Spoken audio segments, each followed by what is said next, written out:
अस्सलाम वालेकुम नाज़रीन, मैं हूं अरसलान खोकर। आप देख रहे हैं प्रोग्राम तब्दीली विद अमीर अब्बास। बड़े बड़े मामलात हो गए जी, आखिरकार वो तरमीम हो चुकी मंजूर जिनका था इंतज़ार। अब देखना होगा कि निगरान हुकूमत को एम्पावर तो कर दिया गया है बहुत से मामलात में, और उसके साथ साथ कुछ तरमीम इलेक्शन के हवाले से हैं जो बड़ी इंपॉर्टेंट थी, वो भी हो गई हैं। देखना ये कि इसके मंदरजात जो हैं, इसके असरात कहाँ तक जाएंगे। एक तो निगरानों की निगरानियों के लिए जो हुकूमत है उसकी मेहरबानियाँ हुई, क्यों हुई, क्या वजूहत है कि हुकूमत को एक निगरान सेटअप को एम्पावर करना है, जिस पर यह सवाल भी खड़ा हुआ अगर निगरान हुकूमत एम्पावर होती है, उसके पास ताकत आती है, तो मुंतखब हुकूमत के इख्तियारात क्या होंगे अगर दोनों के इख्तियारात एक जैसे हैं। 230 चेक जिसकी बात हो रही है सेक्शन 230 की, उसमें हो चुका है मामला। अब निगरान हुकूमत जो माली और इंतज़ामी उमूर हैं उसको देख पाएगी, उस पर फैसले कर पाएगी। क्यों हो रहा है ऐसा? सिर्फ IMF का लोन है या कोई और वजूहत भी हैं? कितना लंबा अरसा निगरान सेटअप भी चल सकेगा, और क्या निगरान सेटअप अपने टाइम पर इलेक्शन करवाएगा, जो कि खुद में बहुत बड़ा सवाल है, जो कि उसकी जिम्मेदारी है। इस्तेहकाम पार्टी जो तहरीक इस्तेहकाम पाकिस्तान है, उसकी क्या सिचुएशन है, उसका क्या फ्यूचर है, आने वाले इलेक्शन में उसका क्या स्टांस है, उस पर भी बात करेंगे। और फिर तोशा खाना केस, एक बार फिर ट्रायल की इस्तदा की गई जो कि रोकी जाए, वो मुस्तरद हो गई। साबिक वज़ीर आज़म और चेयरमैन PTI, उनके लिए मुश्किलात मुसलसल बढ़ रही हैं, उसके साथ साथ PTI की मुश्किलात भी बढ़ रही हैं। PTI पर फॉरेन फंडिंग केस की तलवार भी लटक रही है। क्या इलेक्शन से पहले PTI खुद अपने जाल में फंस जाएगी साइफर के मामले में, और बहुत से बड़े बड़े मामला, 190 मिलियन पाउंड की मैं बात करूं, या फिर दीगर जो मामला जिसका मैंने जिक्र किया है। इन सारी चीज़ों पर आज बात करेंगे। ख़ास तौर पे तरमीम के हवाले से ज़रा जानने की कोशिश करेंगे, इन तरमीम का क्या फ़ायदा होगा और कैसे निगरान सेटअप एम्पावर होने जा रहा है। हमें ज्वाइन किया है खुर्रम हमीद रोखड़ी साहब ने, तहरीक इस्तेहकाम पाकिस्तान पार्टी के सरबराह हैं। बहुत शुक्रिया खुर्रम हमीद साहब, आपने वक्त निकाला। फिर सजाद मीर साहब, सीनियर सहाफ़ी और तज्ज़ियाकार हैं, उन्होंने हमें ज्वाइन किया है। खुर्रम साहब, सर इंतखाबात करीब हैं, आपकी पार्टी अभी अभी बनी है, क्या देख रहे हैं सर, क्या फ्यूचर है पार्टी का? ख़ास तौर पे अगर मैं पंजाब की बात करूं तो पंजाब में किस कदर कदम जमे हुए हैं? देखिए सर, फ्यूचर डिपेंड करता होता है हालात और वाक़यात पे, और कॉन्सिक्वेंसेस डिपेंड करते होते हैं प्रेजेंट सर्कमस्टांसेस पे। जो प्रेजेंट सर्कमस्टांसेस हैं या जिन हालात में पार्टी वजूद में आई, तो ये कोई पार्टी ऐसी all of a sudden party नहीं है कि जिसने आके नई पनीरी लगानी है और बहुत कुछ खुद करना है और फिर वेट करना है और इंतज़ार करेंगे कि दरख्त बड़े हो। हम तमाम वो लोग हैं जो कि ऑलरेडी एक पार्टी का हिस्सा थे, और उस पार्टी की लीडरशिप की तरफ से मामलात उस तरफ चले गए कि जिसमें मुल्की सालमियत को नुकसान पहुंचाने के लिए आमाल शुरू हो गए। अब हम तमाम लोग, कुछ बहुत पहले और कुछ एक बहुत बड़े वाक़ये के बाद, उन तमाम लोगों को वो एक साइड पे हुए कि नोइंग वेल कि हम किसी मिलिटेंट पार्टी में तो नहीं थे ये लोग, ना ये कोई ऐसी चीज़ एक्टिविटीज़ में इन्वॉल्व थे कि एंटायर पाकिस्तान, एंटायर सोसाइटी या एंटायर नेशन को काम करते। तो जब स्टीयर हुआ फ्रॉम पॉलिटिकल पार्टी से एक कल्ट की सूरत में, जब एक नई डायमेंशन नजर आई या नई एक तरफ सफर शुरू हुआ, तो पॉलिटिकल पार्टी ने अपना रास्ता अलहदा कर लिया। हम लोग साइड पे हो गए, हम लोग पहले हो गए और कुछ लोग बाद में हो गए। तो हमारे पास हमारा वोटर भी है, हमारे दोस्त भी हैं, हमारे भाई भी हैं, जो हम पहले दिन से एक प्रोग्रेसिव पाकिस्तान के लिए कोशिश कर रहे थे, और आगे भी हम उसको उसी तरीके से चलेंगे।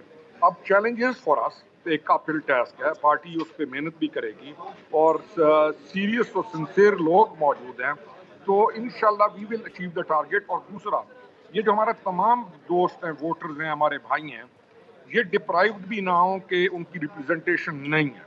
ये वो लोग नहीं है जो दूसरी पार्टीज में जाएंगे, तो ये हम ही हैं। हमने एक दूसरे को संभालना है उस चीज से, उनको भी बचाते हुए कि जिस तरफ रास्ता नया एक डिजाइन किया गया और लोग चले, और अपने मुल्क को भी संभालते हुए। सबसे पहली प्रायोरिटी पाकिस्तान है, उस प्रायोरिटी को देखते हुए, अपने लोगों को देखते हुए, अपने मुल्क के एसेट्स को देखते हुए, हर चीज की का दिफा भी करना है और बचाना भी है। तो this is what we are thinking. तो इंशाल्लाह मुझे होप है कि हम इस प्रोग्रेसिव अप्रोच और नीयत की वजह से we will achieve the good targets चलें इंशाल्लाह। जी सर, सर। इस पे थोड़ी सी और बात भी करूंगा कि एक तो इलेक्टेबल्स ऑलरेडी मौजूद हैं, लेकिन अपनी शनाख्त एक नई पार्टी के तौर पे बनाना और बहुत जल्दी बनाना जब इंतखाबात करीब हो, तो इस पर भी थोड़ी आपसे बात कर ही लूँगा। लेकिन सजाद मीर साहब, सर इंतखाबी इस्लाहात हो गई फाइनली, 230 सेक्शन की भी बात हो गई, रह तो कुछ नहीं गया, एम्पावर कर दिया है निगरान हुकूमत को। अब ये जो एम्पावर किया है सजाद मीर साहब, क्या इसके रिजल्ट्स आएंगे सर? असल में जब लोग सवाल पूछते हैं ना कि इस आने वाले दिनों में मुल्क की सियासत क्या होगी, इंतखाबात वक्त पे होंगे, डिले होंगे, या मामला कैसे चलेंगे, आगे क्या होगी सूरत हाल, लोगों के बहुत से शुबहात भी होते हैं। तो मैं एक बात बड़ी वजाहत के साथ कहा करता हूँ कि आने वाले दिनों का फैसला सियासत ने नहीं, मईशत ने करना है। ये ना समझिए किसी और ने करना कि मईशत ने करना है। उसकी कई निशानियां हैं हमारे सामने। निशानियां एक तो यही है कि जब IMF के साथ जो हमने एग्रीमेंट किया है हुआ है, उसका गारंटर कौन है? किसने 9 महीने के लिए गारंटी देनी है और कहना है कि पाकिस्तान की जो भी हुकूमत होगी इस पर अमल दरामद करेगी? क्योंकि जो हुकूमत ने ये एग्रीमेंट किया है वो तो उस वक्त होगी नहीं, वो तो अगले महीने ख़त्म हो जाएगी। फिर कौन इसकी ज़मानत देगा? मिसाक मईशत नाम की कोई चीज़ हम तय नहीं कर सके। फिर कैसे होगा कि इस बात पर दूसरी हुकूमतें मान लें कि इस पर अमल दरामद होगा? अभी तक यही नज़र आता है कि मईशत के मामला पर हमारी जो गारंटर है, हमारी ज़मानत जो है वो फ़ौज दे रही है, हमारे आदमी चीफ दे रहे हैं। हर माशी मामले में वो आगे दिखाई देते हैं। जो ज़री मनसूबाबंदी चल रही है उसमें वो आगे हैं, और जो मामला चल रहे हैं उसमें वो आगे हैं। इसलिए जो कानून साज़ी भी बन रही है और जो ये कहा जा रहा है कि इंटरिम गवर्नमेंट कुछ माशी फैसले करने के लिए बाइख्तियार होगी, वो इसीलिए है कि वो फैसले इन दिनों अगर नहीं होंगे तो 9 महीने के अंदर बाद जो सूरत-ए-हाल पैदा होगी वो बहुत तशवीशनाक होगी। हमें 9 महीने के अंदर बहुत करना है। PIA को रीशेड्यूल करना है। अभी आज ही जो बयानात आए हैं उन बयानात से ये लगता है कि खलीजी ममालिक जो हैं हमारे अंदर इन्वेस्टमेंट करना चाहते हैं, और उस इन्वेस्टमेंट के बारे में वो कहते हैं कि शहबाज शरीफ ने बहुत सा काम कर लिया है, उस काम को आगे बढ़ाने के लिए कौन करेगा? तो असल चीज़ ये नहीं है कि मुल्क के अंदर इलेक्शन वक्त से मुराद नवंबर में होंगे, फरवरी में होंगे, या कल होंगे, या आज होंगे। असल मसला ये बन गया है कि इस मुल्क के अंदर जो मईशत जिस जगह पे चल रही है, आइंदा 9 महीने तक क्या वो उस सम चलेगी जिस सम चलकर हम अपनी मईशत को अपने पाँव पे खड़ा कर सकते हैं, और जिसकी हमने आलमी अदारों को गारंटी दी हुई है कि ये काम इस तरह होगा और इस तरह आगे बढ़ेगा। ये बात हमें समझ लेनी चाहिए कि हम बुरी तरह फंस चुके हैं माशी तौर पर, हमें फंसा दिया गया है। किसने किया है अब मैं इस बहस में पड़ता नहीं हूँ। जो भी मुआशी तजिया नगार आएगा वो आपको बता देगा कि हम कब फंसे थे, कैसे फंसे थे, कब हमें इसमें उलझाया गया था, कब सूरत हाल को ख़राब किया गया था, कब किसी को आगे लाकर मुसीबत में डाला गया था, अब कब किसी ने कोई ख्वाब देखा था कि इस तरह कर लेंगे तो जिस तरह हो जाएगा, और एक लंबे अरसे तक हुक्मरानी का ख्वाब एक दिखाकर किसी को आगे लाकर बहुत कुछ सोचा गया था, किया गया था। मेरे ख्याल में वो प्रोजेक्ट हो गया फेल। अब जो नई सूरत हाल है वो ये नहीं है किसी और को आगे लाके एक नया प्रोजेक्ट लॉन्च करना है, बल्कि सूरत हाल ये है कि उस तरीके से जो मेस क्रिएट हो चुका है, मुल्क को उस मेस से कैसे निकालना है, कैसे बचाना है, और मेस से निकालने और बचाने का असल जो नुक्ता है वो ये है कि मईशत को उसके पाँव पे खड़ा किया जाए, क्योंकि वरना 9 महीने के बाद जब हम दोबारा IMF के पास जाएंगे, पहले तो 9 महीने से पहले ही बहुत सी बातों का जवाब मांगेंगे हमसे। जब हम उनके पास जाएंगे तो, और अगर हमने उन बातों पे अमल ना किया, हमने मईशत को अपने पाँव पे खड़ा ना किया, तो हम बड़ी मुश्किलात भी पैदा कर लेंगे। अच्छा, इसके मालिक अगर इन्वेस्टमेंट ठीक के हो लिए गया आएंगे सजाद भी साहब। मैं ज़रा आपके पास एक सवाल के साथ आता हूँ। मैं ज़रा खुरम साहब से भी इस पे बात कर लेते हैं। खुरम साहब, इंतखाबी इस्लाहात ज़ाहिर है अभी तो खैर आपकी पार्टी इलेक्शन के प्रोसेस में है आपका, लेकिन अगर निगरान सेटअप एम्पावर होता है, उसके पास इख्तियारात होते हैं, तो जो मुंतखब सेटअप है जिसके पास इख्तियारात होते हैं, तो क्या फ़र्क रह जाएगा निगरान सेटअप में और मुंतखब सेटअप में? सर मैं इस फ़र्क को ना खामखा मैं देख रहा हूँ कि एक फ़र्क बनाने की भी कोशिश की जा रही है। फिर कह रहा हूँ कि सर्कमस्टेंसेस, हालात के मुताबिक आप जिस क्राइसिस में से गुजर रहे हैं, उन्हीं पॉलिसीज़ के तसलसल के लिए कि जो एक गवर्नमेंट ने इस पिछले 1.25 साल में मेहनत करके हमारे पूरे स्टेक होल्डर्स ने मुल्क को दोबारा एक पटड़ी के ऊपर चढ़ाकर एक बड़ी मेहनत के साथ शुरू किया, उनके तसलसल के कायम क़याम के लिए पॉजिटिव इस्लाहात ज़रूरी हैं। इस्लाहात होती ही पॉजिटिव हैं, और उनसे ये कभी भी अक्स ना किया जाए कि ये कहीं मिसयूज़ होंगी। किस लिए मिसयूज़? पार्लिमान इस्लाहात का बिल पास करके एक ख़ास किस्म की इजाज़त दे रही है to a government for limited time कि वो आकर उस दौरान किसी भी जो उनकी पॉलिसी पिछली है उसका तसलसल बरकरार रहे और वो उसी तरह आगे चले, ताकि जो भी नेक्स्ट गवर्नमेंट इन पावर आएगी आफ्टर इलेक्शन उनको चीज़ें स्टेबल मिलें और ये कुछ भी जो टाइम है इसमें आके रुकावट का शिकार ना हो, चाहे वो इलेक्शन डे है, चाहे वो इलेक्शन के मुतालिक फ्री एंड फेयर इलेक्शन है, चाहे तमाम चीज़ें हैं, ये तमाम इस्लाहात उसके साथ जुड़ती हैं और इन इस्लाहात को पाकिस्तान के लिए फ़ायदेमंद देखिए। इनको ये ना देखिए कि ये इस्लाहात को ऐसा पावर मिल रहा है या ऐसी कोई चीज़ मिल रही है कि जिसके बाद वो गलत करेंगे। गलत क्यों करेंगे? ये तो क्वेश्चन ही ज़हन से निकालिए। अब टाइम है, अब दौर है, अब वो लोग हैं जो इंशाअल्लाह बिइज़्निल्लाह ताला चीज़ों को ठीक करेंगे। तो उन चीज़ों को ठीक कर रहे हैं, उन्होंने दिखा दिया, ठीक करेंगे। उसके लिए कोई चीज़ अगर पार्लियामान ने सोच कर एक बिल बनाया तो उसको अप्रिशिएट कीजिए और पॉजिटिव लेती हुए उसकी सपोर्ट कीजिए। आप देख लेंगे कुछ दिनों के बाद कि उसके रिजल्ट्स जब आप आएंगे तो आप कहेंगे ये तो बहुत अच्छा हुआ था। जी सर। अच्छा, सजाद मीर साहब, आपसे भी यही जानना चाहूँगा, अगर मुंतखब हुकूमत और निगरान सेटअप अगर दोनों के पास इख्तियारात होंगे तो क्या निगरान सेटअप को लंबा किया जा सकता है? यहाँ पे निगरान सेटअप महदूद रहेगा और उसका जो असल मामला है इलेक्शन करवाना वो उस तक रहेगा? असल में ये निगरान सेटअप का जो हौसला है ये सिर्फ हमारे मुल्क में ही है। हम अपनी हुकूमत पर एतबार नहीं करते। हम ये नहीं कहते कि इलेक्शन कमीशन को अगर हम बाख्तियार कर दें तो इलेक्शन कमीशन एक गैर जानदाराना इंतखाबात करा सकता है। हम हुकूमत की जगह एक इंटरिम सेटअप कर देते हैं और समझते हैं कि इन 3 महीनों के अंदर उसको इख्तियारात ना दिए जाएँ तो क्या जो हुकूमत के मामला थे वो चलना बंद हो जाएंगे? क्या किया जाए सबसे? देखिए, जब पिछली बार इंटरिम सेटअप आया था, शमीम अख्तर वज़ीर ख़ज़ाना थी हमारी, जो हमारी स्टेट बैंक की गवर्नर रही है, वज़ीर ख़ज़ाना बनाई गई थी और मैंने उस वक़्त कहा कि ये IMF की नुमाइंदा है। उसने आते ही डॉलर की कीमत जो थी वो बढ़ा दी थी और रुपए की कदर को कम कर दिया था। मैंने कहा था एजेंडा आ गया IMF का। देखिए, उसने इतना बड़ा इक़दाम कर दिया था और उस समय चलना शुरू कर दिया था। किसी ने नहीं रोका था, किसी ने नहीं कहा था कानून वो मौजूद है। जो काम होना होता है वो हो जाता है। कानून में कुछ भी लिखा हुआ है उस तरफ हम चलना। अब इंटरिम गवर्नमेंट जिस वक़्त जो मौजूद है पंजाब में और खैबर पख्तूनख्वा में, वो कितने तरक्याती काम कर रही है, करती जा रही है। कोई रोकने वाला नहीं होगा उसको। तो क्यों कोई रोकेगा? देखिए, ये कहना कि इंटरिम सेटअप का मतलब ये है कि वो हर काम कर छोड़ दे, हाथ पे हाथ रख के बैठ जाए और सिर्फ इलेक्शन कराए और इलेक्शन में भी उसका रोल कुछ नहीं होगा। वो भी इलेक्शन कमिश्नर का होगा, चीफ इलेक्शन कमिश्नर का होगा, उसका रोल कुछ नहीं होगा।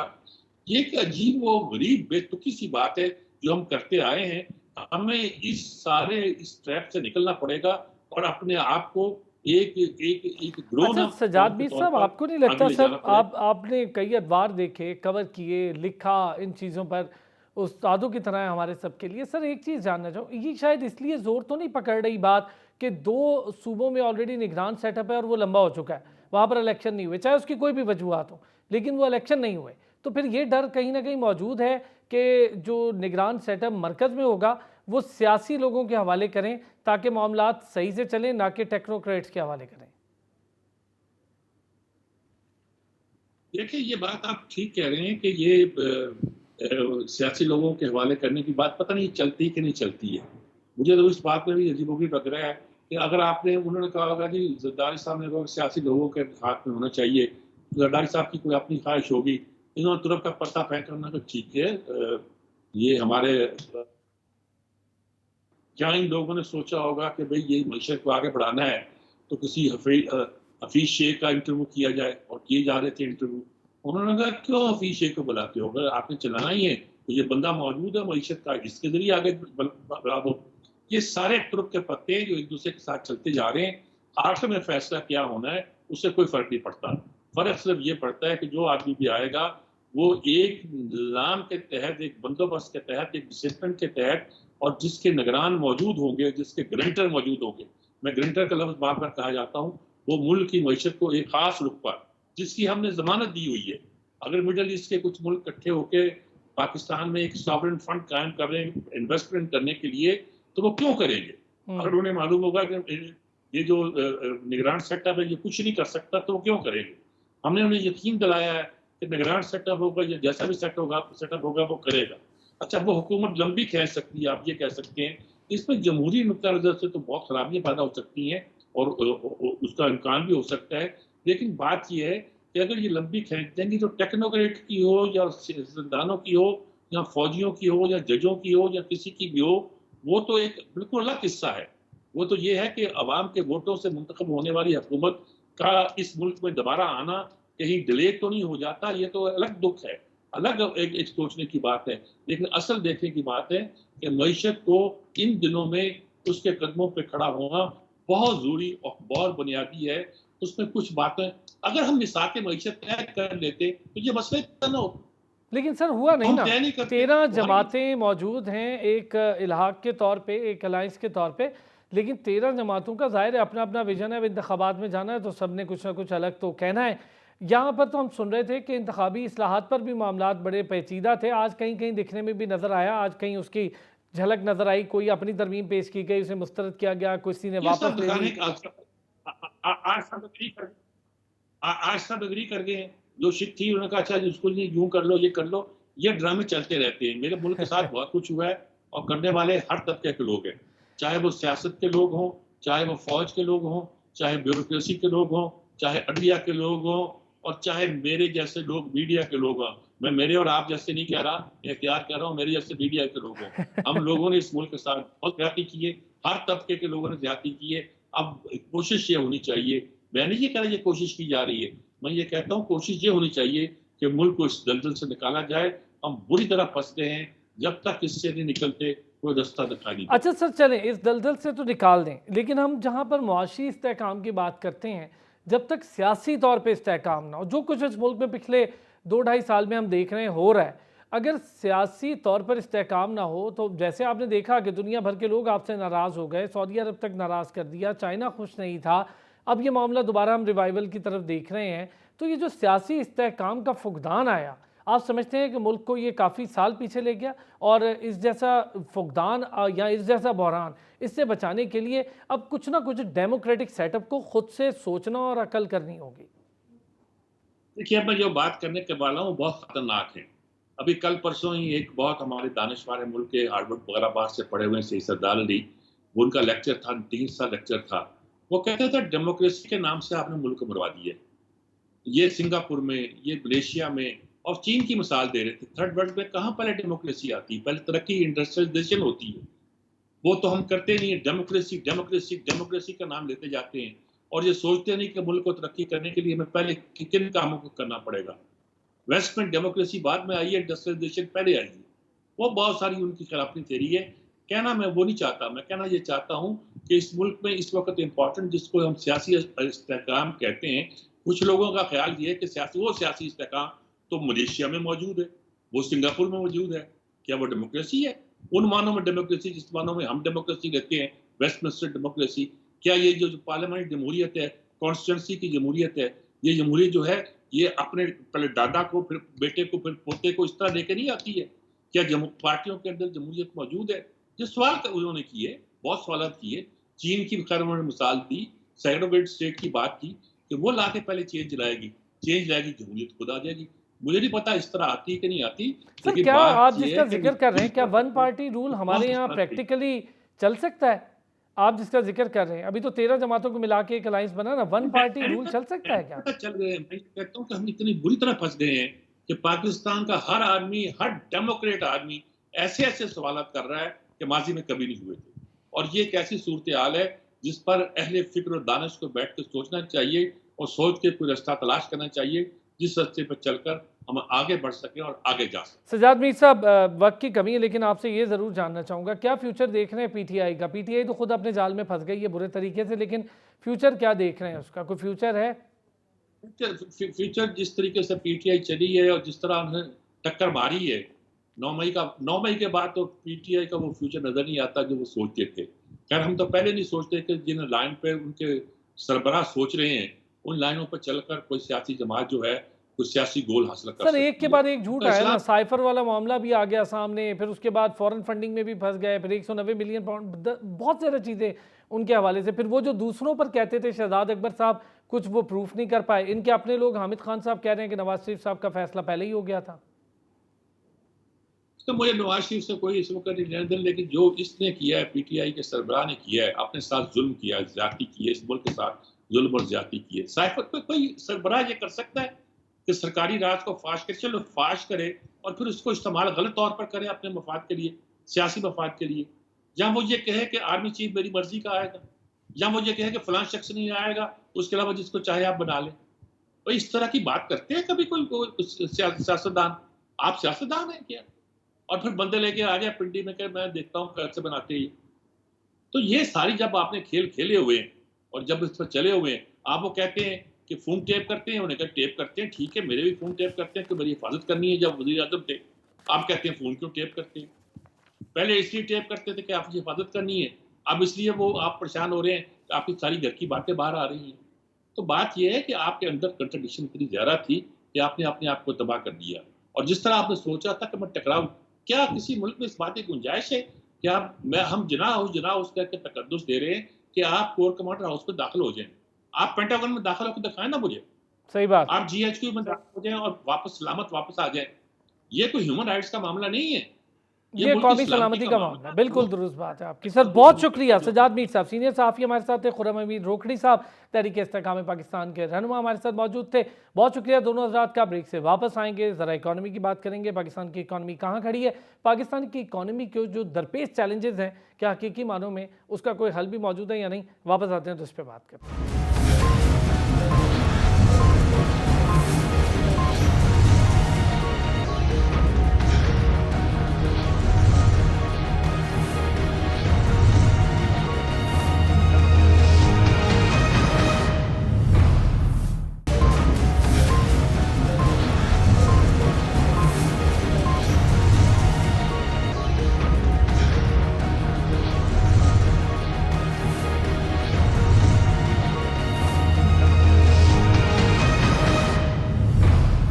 वेलकम बैक जी। और प्रोग्राम के पहले हिस्से में जिन शिकों की बात हुई, शिकवार मंजूरियों की बात हुई, उसमें एक अहम शिक ये भी है कि निगरान हुकूमत को मुआशी तौर पर मुस्तहकम करने के लिए एक ख़ास किस्म की तब्दीलियाँ की गई हैं, तरमीम की गई हैं, और उसकी रीज़न IMF और दीगर जो फंडिंग के मुआहदे हैं उसके हवाले से हैं। इस वक्त पाकिस्तान मुआशी तौर पर किस हद तक मुस्तहकम हुआ है IMF के साथ एक नए मुआहदे में जाने के बाद?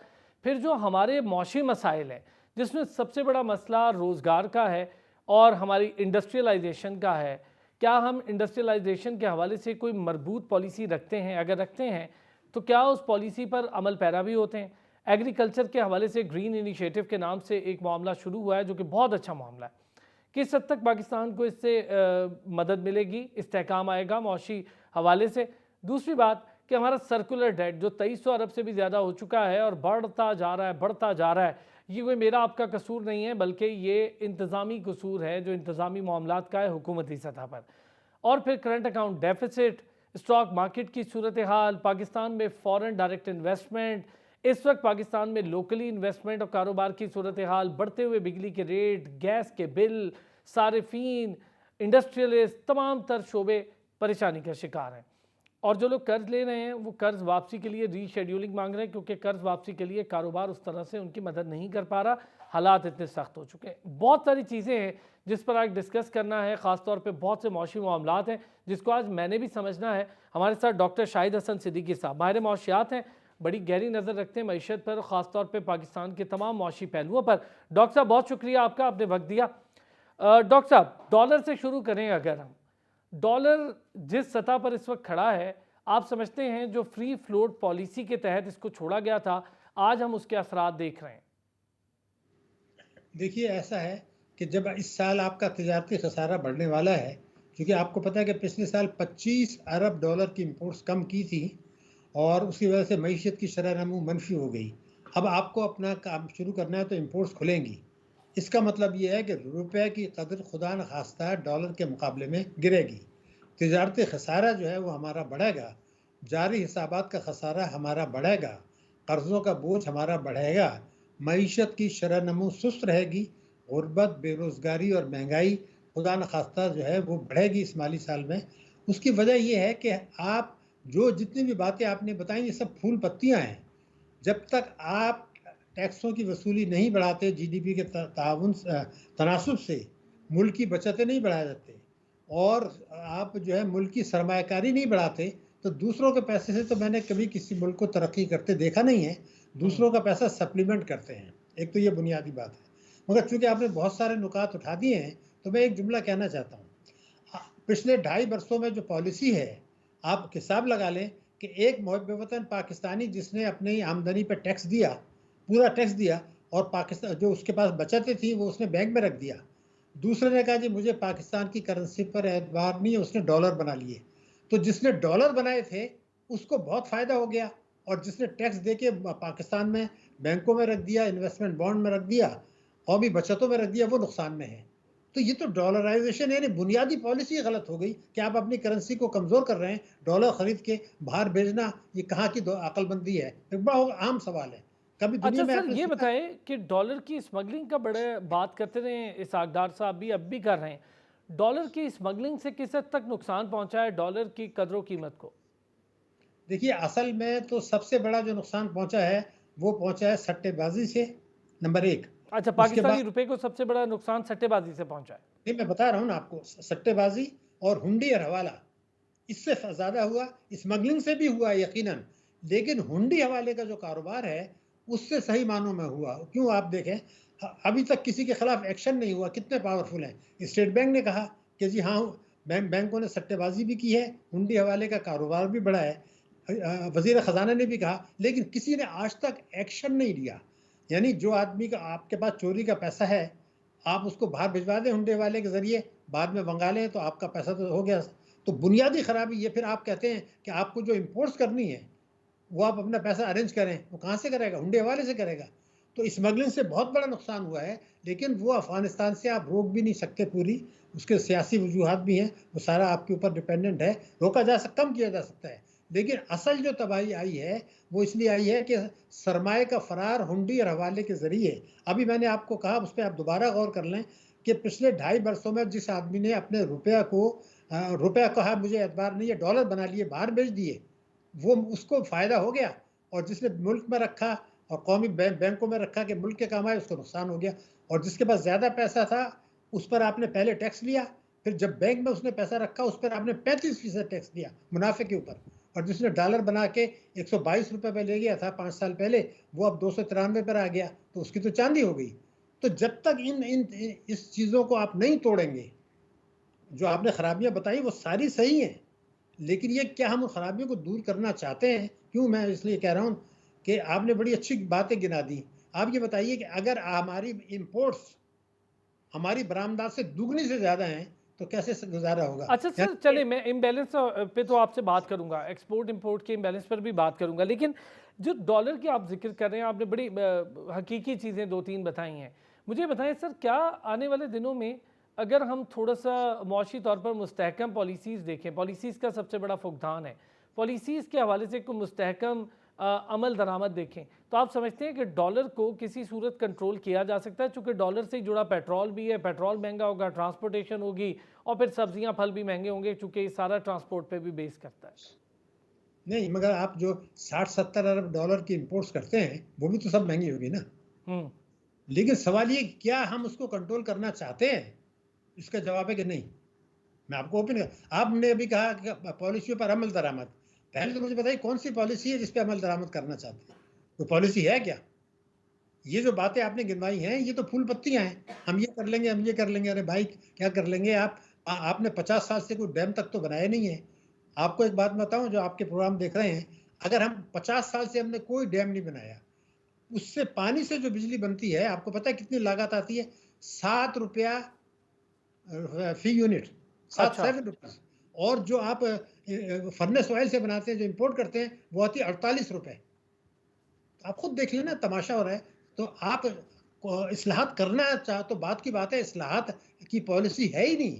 अच्छा और डॉक्टर साहब, एक बात बताएं, अगर हमने ये देखा, इससे पहले आपको याद होगा साबिका हुकूमत में एक पॉलिसी इख्तियार की गई कि फर्नेस ऑयल की इंपोर्ट पर पाबंदी लगा दें, बाद में मंगवाना पड़ा, हम पाबंदी लगाकर भी फंस गए और फिर मंगवाना पड़ा। LNG के मुआहदे हमने डिले किए, फिर हमें महंगी लेनी पड़ी। तो ये चीज़ें जो गलत टाइम पर गलत फैसले होते हैं, इसका बड़े दूर रस नताइज होते हैं, इसके असरात बहुत दूर तक जाते हैं। देखिए, ये तो साजिश है ना। आपने LNG जो है वो फर्नेस ऑयल से ज़्यादा महंगी है, आप देख लीजिए। मगर मैं आपको एक बात बता दूं, आपने जब ये जिक्र छेड़ ही दिया है, मैं 2.5-3 साल से एक बात कह रहा हूँ कि मार्च से जून 2020 तक दानिस्ता रुपए की कदर, वो सॉरी आपका जो है डिस्काउंट रेट गिरा के और सस्ती शरह पर कर्जा दे के कई हजार अरब रुपए का ताकतवर तबकों को फायदा पहुंचाया गया और पाकिस्तान की मईशत को बुरहान में मुब्तला किया गया। ये हम मैं 3 साल से कह रहा हूँ। अब IMF आज कह रहा है, उससे पूछ लो पिछला रिव्यू जब आया था मिफ्ता के ज़माने में, जब तो उन्होंने नहीं कहा था। अब उन्होंने वो बाकर रजा को भी बहुत बड़ा ज़्यादा ब्लेम कर दिया, जमील अहमद को भी कर दिया, उसके बाद शौकत तरीन को ब्लेम कर दिया, उसके बाद इसाक डार को कर दिया। ये सारी बातें सही हैं, लेकिन उन्होंने कहा कि इन्होंने प्रोग्राम को डीरेल किया IMF के। मैंने ये कहा था इन्होंने जानबूझ के पाकिस्तान की मईशत को तबाह और बर्बाद किया हुकूमत के साथ मिलके, क्योंकि वो ये चाह रहे थे कि ताकतवर तबकों को फ़ायदा पहुंचाया जाए और मईशत और आवाम को कुचला जाए। इसके दस्तावेजी सबूत हैं जो मैंने पेश किए हैं बड़े अरसे में। लेकिन आज IMF कहता है कि जी इन लोगों ने प्रोग्राम को मुअत्तल कराया, ख़राब कराया। हालांकि हकीकत ये है, आज क्यों कह रहे हैं मैं पूछना चाहता हूँ, जब उन्होंने पिछला रिव्यू किया था उसमें तो नहीं कहा था ये बातें। तो खेल एक चल रहा है, मुल्की अशराफिया भी है, बैरूनी अशराफिया भी है, इन सब का एक गठजोड़ है। और हम अभी भी वही बातें कर रहे हैं कि निगरान आ जाएंगे। अरे भाई, निगरान क्या से क्या कर सकते हैं? वो 30 वर्षों में किसी ने इस्लाहात नहीं की, तो इनकी क्या मजाल है कि ये इस्लाहात करेंगे? आप मुझे समझा तो दें। फौजी हुकूमत नहीं कर सका, मुशर्रफ नहीं अच्छा कर सर, एक और चीज़ आपने बड़ी बड़ी सही बात कही, चलें इस पर भी थोड़ी सी बात कर लेते हैं। हम देखते हैं कि जहाँ पर ये कदर कीमत का डिफरेंस आता है, वहाँ पर आपके कर्ज़ों के मामलात बढ़ जाते हैं, आपकी मॉनिटरी पॉलिसी हम कंट्रोल करते नहीं देख पा रहे। लगातार बढ़ती हुई तारीख की जो बुलंद तरीन सतह है उस पर शरह सूद खड़ी है। क्या फ़ायदा हुआ सर? इससे महंगाई तो कंट्रोल हुई नहीं। हमें तो ये बताया जाता था इससे महंगाई कंट्रोल होती है तो हम महंगाई कंट्रोल करेंगे। महंगाई भी कंट्रोल नहीं हुई, लोगों ने पैसा भी बैंक्स में उस तरह नहीं रखवाया जिस तरह से एक्सपेक्टेड था कि शरह सूद बढ़ेगी तो रखवा लिया जाएगा। मईशत को सुस्त किया गया, कारोबार को रोका गया। ये आपने बहुत सारे मसाइल फिर उठा दिए। देखिए, मैं आपको फिगर दे रहा हूँ। मई 2022 में हमारा जो डिस्काउंट रेट था 12.5 था स्टेट बैंक का, और अफरात ज़र जो था 13.5 था, थोड़ा सा था। इन्होंने कहा हम उसको बढ़ा रहे हैं ताकि उसको कंट्रोल करें। वो 12.5 से उसको 22 पे ले गए कि हम अफरात ज़र कंट्रोल करेंगे। वो 13.5 से 22 पर आ गया। तो उनको नज़र नहीं आ रहा था स्टेट बैंक को कि ये बढ़ाने से, मॉनेटरी शरह सूद बढ़ाने से अफरात ज़र कंट्रोल नहीं हुआ करता, उसके साथ कुछ दूसरी शराइत भी होती है।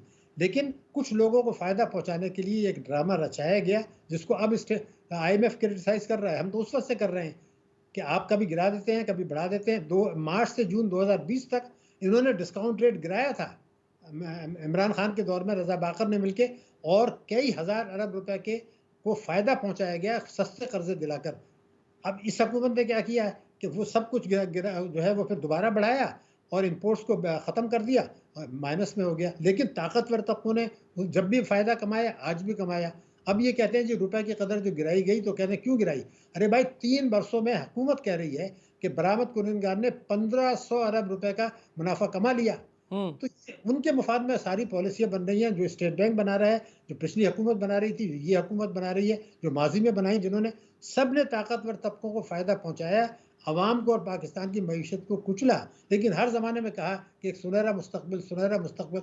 आज मुझे बता दीजिए, अगली हुकूमत या केयर टेकर्स कैसे कर लेंगे इस्लाहात, जबकि पिछले 3 वर्षों में किसी ने नहीं की, और उन्होंने वो इस्लाहात किए जिससे ताकतवर तबकों को फ़ायदा हो। FBR अच्छा भी वही सर, आप जिसका जिक्र कर रहे हैं ना डॉक्टर साहब, उसमें जो ताकतवर तबका और गरीब तबके की आप बात कर रहे हैं, हम अक्सर ये सुनते हैं कि जी टैक्स जो है वो एक ख़ास तबका देता है, बिल्कुल ठीक है देता है, लेकिन इनडायरेक्ट टैक्स की भरमार है। अभी विद होल्डिंग टैक्स के हवाले से FBR ने कहा है कि 175 अरब रुपए जायद देते हैं तनख्वाहदार तबके के लोग, रिटेलर्स और बरामद कुनंदगान दोनों मिलकर उनसे कम देते हैं।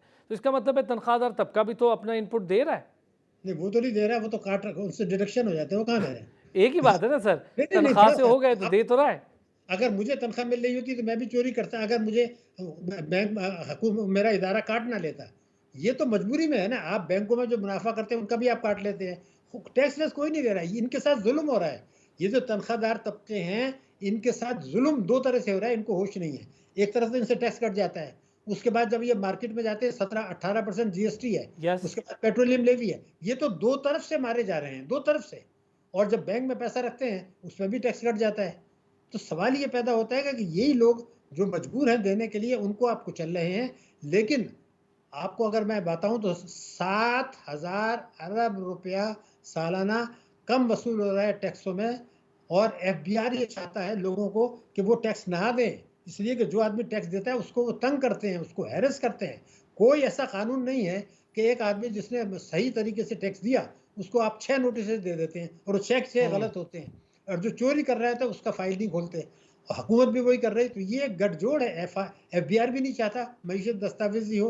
नुकसान में कौन होता है? जो पेट्रोल खरीदता है जीएसटी, जो गैस खरीदता है, जो बिजली इस्तेमाल करता है, जो इम्पोर्टेड चीज़ें खरीदता है जीएसटी, जो फुटपाथ पे पड़ा हुआ है बेचारा वो खैरात के पैसे से जब खाना खरीदता है उस पर भी जीएसटी लग जाता है, तनख्वाहदार तबके ये सब तबाह हो रहे हैं। लेकिन जिन्होंने टैक्स देना चाहिए, जो दौलत कमा रहे हैं, वो पैसा बाहर भेज रहे हैं, याशी कर रहे हैं, टैक्स चोरी कर रहे हैं। मैंने अभी हिसाब लगाया, पिछले 5 वर्षों में जितना टैक्स देना चाहिए था उससे 25,000 अरब रुपया कम दिया गया, और उसके मुकाबले में इन गरीब आदमियों को कुचला गया।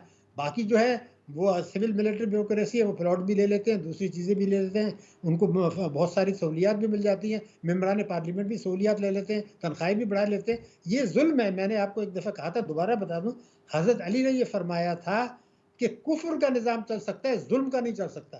भारत में कुफ्र का निज़ाम है, तरक्की कर रहा है। हमारे मुल्क में जुल्म का निज़ाम है, और जुल्म का निज़ाम कभी पनपता नहीं है। हम जो पीछे जा रहे हैं उसकी सर, लोग आपकी बात बिल्कुल दुरुस्त है कि एफबीआर रिफॉर्म्स की आप और मैं कई बार इस पर प्रोग्राम्स में भी बात कर चुके हैं। एफबीआर रिफॉर्म्स एक वर्ड है, लेकिन एफबीआर रिफॉर्म्स के साथ बहुत सारी ऐसी चीज़ें हैं जिसको ठीक करने की ज़रूरत है। एफबीआर के सिस्टम्स, आपने खुद बताया, लोग डरते हैं एफबीआर के, तो ऑफिस जाने से भी लोग डरते हैं कि चले गए खुद भरने चले गए तो मुश्किल हो जाएगा। टैक्स भरना भी एक बड़ी अब साइंस है कि चीज़ें, जिसको बहुत कम पढ़ा लिखा है और वो दुकान चलाता है या कोई कारोबार चलाता है, उसके लिए भी ये मामलात है। आपने पिछले बार भी देखा, पिछले दौर में मुख्तलिफ तरीक़ों से जो टैक्स पे करते थे उनको भी ये तंग किया जा रहा था कि इतनी दुकान का रकबा हो तो इतना टैक्स हो, कमर्शियल मीटर हो बिजली का तो कमर्शियल टैक्स। ये बड़े मामलात हैं। अब इन सारी चीज़ों में फंसा दिया, फिर 50,000 रुपये के ऊपर शनाख्ती कार्ड वाली शिक ले आए, फिर आप ये जो आप जिक्र कर रहे हैं 17-18% आप जीएसटी भरते हैं। जो टैक्स भरता है वो इनडायरेक्ट टैक्स भी भरता है, तो इसमें हम कोई अलग इसकी डिफ्रेंशिएट नहीं कर पा रहे। नहीं, डिफ्रेंशिएट हो गया है। मैं आपको बता दूं, पहली चीज़, वफाक और सूबे दोनों हर किस्म की आमदनी पर टैक्स नहीं लगा रहे। ये जो आप बात कर रहे हैं, एक्सपोर्टर्स नहीं दे रहे या प्रॉपर्टी वाले नहीं दे रहे, आप उन पर टैक्स लगाएंगे तो देंगे ना। यानी इस्लाह की बात बाद में आती है। इसीलिए मैंने पहले कहा था कि पहले आप टैक्स लगाएं तो सही। देखिए, आज आप 10 करोड़ रुपए की प्रॉपर्टी बेचें, उसकी रजिस्ट्री कितनी होगी? 1 करोड़ के ऊपर। अच्छा सर, जो कैपिटल गेन टैक्स की सूरत में हुआ, उससे कोई फायदा हुआ था प्रॉपर्टी पर जो कैपिटल गेन टैक्स लगता? नहीं, कैपिटल गेन टैक्स को आप छोड़ दीजिए। उसमें तो यह है कि कितने साल के बाद वो है। अगर आप 10 साल के बाद दे रहे हैं तो उसमें कैपिटल गेन टैक्स नहीं है। मसला ये है नहीं, जो प्रॉपर्टी 20 करोड़ की है वो उसने 20 साल पहले डिक्लेयर की थी 40 लाख की। अब मैं उसको बढ़ाना चाहूँ तो नहीं बढ़ा सकता। वो कहते हैं नहीं, 40 लाख की डिक्लेयर करें आप। तो बात आप मेरे ख्याल है ये चाहते नहीं है। मैंने 20 साल पहले एक प्रॉपर्टी 40 लाख की खरीदी थी, अब वो 30 करोड़ की हो गई। मैं कह रहा हूँ 30 करोड़ की, मगर वो एफबीआर कहता नहीं, आप 40 लाख लिखें। और जब मैं बेचूंगा तो उस पर कैपिटल गेन टैक्स नहीं है, लेकिन जब मैं बेचूंगा तो वो 2 करोड़ की रजिस्ट्री होगी, क्योंकि एफबीआर की वैल्यू 2 करोड़ है। तो जब मैं बेचूंगा तो 18 करोड़ चोरी का जो पैसा है वो क्या गदगाड़ी पर रख के मैं ले जाऊंगा या फिर डॉलर बना के बाहर भेजूंगा? ये जानबूझ के हुकूमत और एफबीआर और स्टेट बैंक ये जानबूझ के चीज़ों को ख़राब कर रहे हैं ताकि टैक्स चोरी होती रहे, ताकतवर तबके जो है दौलत कमाते रहें, कौमी दौलत लूटने वाले कमाते रहें, उनको पूछने वाला कोई नहीं है। अच्छा सर, बिजली की कीमतें बढ़ी, गैस की कीमतें मुतवातर बढ़ रही हैं, फिर भी हम इस चीज़ पे लगे हुए हैं कि हमारी एक्सपोर्ट्स बेहतर हो जाएं। आपकी अगर प्रोडक्ट कॉस्ट इफेक्टिव नहीं रहेगी तो मार्केट में कंपटीशन कैसे करेंगे? वहीं पर आपका दोस्त चाइना खड़ा है, बहुत अच्छी प्रोडक्ट्स बहुत कम पैसों में दुनिया को दे रहा है, और बहुत सारे ऐसे ममालिक हैं। कॉस्ट इफेक्टिवनेस नहीं होगी तो हम अपनी प्रोडक्ट को मार्केट कैसे करेंगे? नहीं तो हम क्या एक्सपोर्ट बढ़ाना चाहते हैं क्या आपके ख्याल से? मैं आपको साबित कर सकता हूँ नहीं। 2014 में हमारी एक्सपोर्ट थी, आप चेक कर लीजिए, 25 अरब डॉलर। 9 साल के बाद 2023 में 27 अरब डॉलर। 2 अरब डॉलर आपकी एक्सपोर्ट बढ़ी है। कई हज़ार अरब रुपए की आपने उनको मराद दे दी, और 2014 में $1 98 रुपीज़ का था, आज 290 रुपए का है। तो आपकी बरामदात तो गिर रही है ना, आप बढ़ाना नहीं चाहते। आप तो इनकम टैक्स ऑर्डिनेंस 111(4) के तहत रेमिटेंसेस बढ़ा के, जिससे टैक्सों का नुकसान होता है, गुजारा कर रहे हैं। आप एक बात, मैं आपको एक जुमला बता दूं, जिस मुल्क में इंपोर्ट्स एक्सपोर्ट से दुगनी होंगी और उसको कवर करने के लिए इनकम टैक्स 111(4) के तहत आप रेमिटेंसेस मंगाएंगे जाली, हर 1 लाख की रेमिटेंस के ऊपर 50 लाख का नुकसान होता है एफबीआर को टैक्सों में। 111 no question can be asked. तो फिर ये तो क्या, ये तो कई हजार अरब रुपए का नुकसान आपको यहाँ हो गया। फिर मेरे पास जो चोरी का या जायज़ पैसा है उसको मैं ट्रांसफ़र कर सकता हूँ, मार्केट से डॉलर खरीद के रुपए की कदर गिराऊंगा और उसको बैंकों के जरिए बाहर भेज दूंगा। ये ठीक। 3-4 चीज़ें जो मैंने आपको बताई, इसकी मौजूदगी में इस्लाहात की बात करना, मईशत को बेहतर बनाना, ज़रूरी इनकलाब लाना, बरामदात बढ़ाना, मईशत को ठीक करना, ये धोखा है, खुद फ़रेबी है। पहले तो ये चीज़ें ठीक होंगी, पहले आप कोलेस्ट्रॉल, ब्लड प्रेशर, ये चीज़ें तो ठीक करेंगे। आप क्या है, एक आदमी हॉस्पिटल में खुदा न खास्ता है इंटेंसिव केयर में, और आप उसके कान में जाके कह रहे हैं कि तुम वॉक किया करो, तो दुनिया हंसेगी। यार पहले उसको वहां से निकालो तो सही ना। मईशत को ठीक करने के बजाय लंबी लंबी कहानियां सुना रहे हैं कि हम ये कर देंगे, अभी अरे भाई पहले आप इंटेंसिव केयर से निकाल के मईशत को बहाल तो करें। वो नहीं कर रहे, क्यों? क्योंकि इस्लाहात करनी पड़ेंगी और इस्लाहात के लिए कोई तैयार नहीं। और मीडिया का भी मैं आपको बता दूं, जब वो 40 मिनट का प्रोग्राम तो करता है सियासत का, इसलिए कि लोग वो देखना चाहते हैं, और जो अवाम मारे जा रहे हैं, तबाह बर्बाद हो रहे हैं, कर्जे बढ़े, वो 10 मिनट का होता है, क्योंकि अवाम उसमें दिलचस्पी नहीं ले रहे। तो अवाम ने भी तो बड़ी ज्यादती की अपने साथ, वही कुचले जा रहे हैं, वही तबाह हो रहे हैं, घरों मारपीट करते हैं, लेकिन प्रोग्राम उनकी दिलचस्पी होती है सियासत में। कल क्या फैसला आने वाला है, फला सियासतदान ने क्या कहा, निगरान वज़ीर-ए-आज़म बनेगा, उसको क्या होगा। अरे भाई जब होगा देख लेना, वो भी आपके लिए नहीं करेगा, वो अपने लिए करेगा। अच्छा सर, तो शायद इसकी एक वजह ये भी हो सकती है डॉक्टर साहब, मैं समझता हूँ कि जो मोटे मोटे फिगर्स होते हैं, जैसे मुख्तलिफ फिगर्स, जीडीपी के फिगर्स हैं, इनके अशारी, वो शायद आम तौर पर इस तरह समझ नहीं आते जब तक उनको आसानी या सहल तरीके से ना बताएं। जैसे अभी महंगाई है, मैं अगर आपसे पूछूं कि क्या महंगाई कम हो सकती है, तो ऑब्वियसली इसके बहुत से मुहर्रिकात हैं, आप बहुत सारी चीज़ें बताएं, लेकिन वो चीज़ें जो पाकिस्तान में उगती हैं, पाकिस्तान में बनती हैं, वो भी हमें महंगी मिल रही हैं। मैं आप वही तो कह रहा था कि आम आदमी को ये पता नहीं था कि उसकी रोटी जो खरीदा करता था वो कितने की हो गई। अगर वो चाय से रोटी खाता था बेचारा, ऐसा तो आज चाय क्या कितने की हो गई पत्ती, उसको जो है दाल और सब्जी कितनी की होगी, ये तो उसको नजर आ रहा है ना। ठीक है, गोश्त का नहीं पता होगा, लेकिन उसके घर में एक बल्ब है और एक पंखा है, उसे ये तो पता है बिजली कितनी महंगी हो रही है। तो मेरा कहना ये था कि आवाम भी जरा अपने आप को टटोलें। अल्लाह ताला ने बिल्कुल वाज़ेह कहा है कि जो अब तक आदमी अपनी खुद हालत नहीं बदलेगा, कोशिश नहीं करेगा, उसकी हालत नहीं यकीनी बदली तौर जाएगी। पर अपनी हालत बदलने के लिए खुद भी इकदाम करने चाहिए। बहुत शुक्रिया। डॉक्टर शाहिद हसन सिद्दीकी, माहिर मौशियात, हमारे साथ मौजूद थे। एक ब्रेक लेंगे, ब्रेक से वापस आएंगे तो कुछ ज़रा आपको बताएंगे इंतखाबी इस्लाहात के हवाले से क्या हैं, कैसे होती हैं, कितनी हुई हैं, क्या इसके मुहर्रिकात हैं और क्या मंदरजात हैं, इस पर बात करेंगे एक ब्रेक के बाद।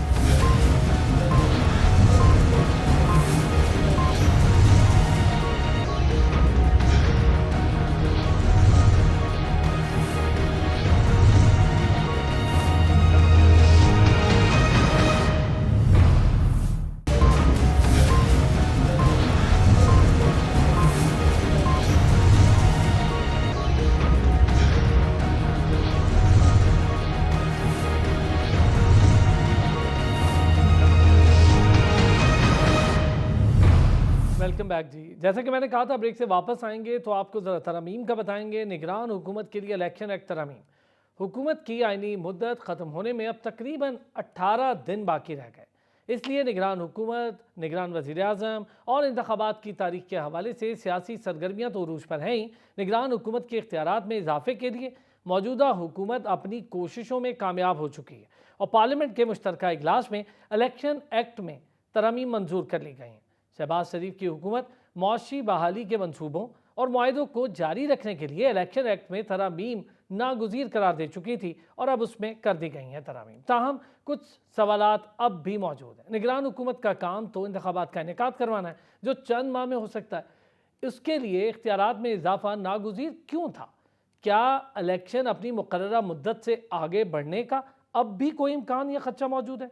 तफसीलात ये बताती हैं कि इलेक्शन एक्ट 2017 में तरमीम का बिल पार्लियामेंट के मुश्तरका इजलास में पेश हुआ।